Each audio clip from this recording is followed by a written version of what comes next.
Did you know that there's a garbage island in the Pacific Ocean, which is almost 620,000 square miles, which is twice the size of Texas, and it's all made up of trash? Ocean pollution is an extremely important problem that has to be solved soon in order to stop the negative repercussions to all marine life and ourselves. But in order to do so, we need better control of chemical and trash pollutants because most of them eventually end up in our oceans. Each day, more and more pollutants enter our oceans, compromising the marine species that live there and even us humans. These contaminants include sewage, pharmaceuticals, pesticides, herbicides, oils, detergents, and many more. Animals from the impacted food chain are eaten by humans, which affects our health as these toxins are deposited into our tissue and could lead to cancer, birth defects, and long-term health problems. Many organizations, such as the National Oceanic and Atmospheric Administration, or even the National Geographic Society, have spent years researching this problem and ways that we can reduce the negative impact. Marine pollution is a combination of chemicals and trash, most of which comes from land sources and is washed or blown into the ocean. This pollution results in the damage to the environment, to the health of all organisms, and to even the economic structures worldwide. There are many types of pollution that disrupt the marine ecosystem, including light, noise, and the two main ones that I have mentioned, which are chemical and trash. Many ocean pollutants are released into the environment far upstream from the coastlines. Nutrient-packed fertilizers applied to farmland, for example, often end up in local streams and are eventually deposited into estuaries and bays.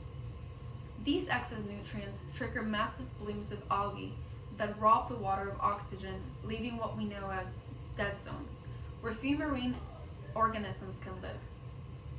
This problem has been happening and increasing over the years due to the lack of knowledge years ago when there weren't any regulation of what was actually being dumped into the ocean. And although regulations have been set, there's still a long way to go, and clearly there are still many challenges and barriers that need to be solved. 80% of pollution to the marine environment comes from the land.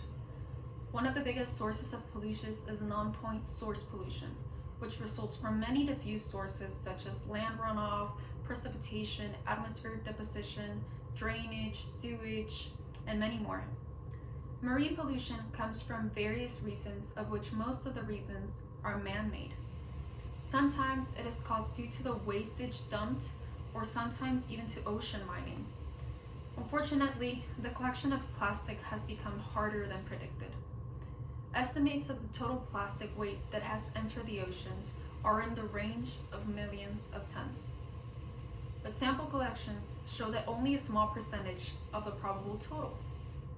The 2010 Malaspina expedition, a big ocean research project, found plastic over wide areas, but overall far less than researchers thought they'd find. The lead author, Andres Cosar, a researcher from the University of Cádiz, says that the plastic has broken up into pieces too small to be captured by nets, and that the plastic becomes dirty and sinks to the bottom of the ocean, or that it's being eaten by fish. Another challenge of many is the fact that industrial facilities generate loads of wastewater containing high concentrations of conventional water pollutants like oil, petroleum, toxic chemical compounds, heavy metals, and others such as ammonia. Some power plants also release heated wastewater into the water bodies, interfering with the normal water temperatures. Reducing the water pollution effects caused by industries requires a well-designed treatment and water cooling systems.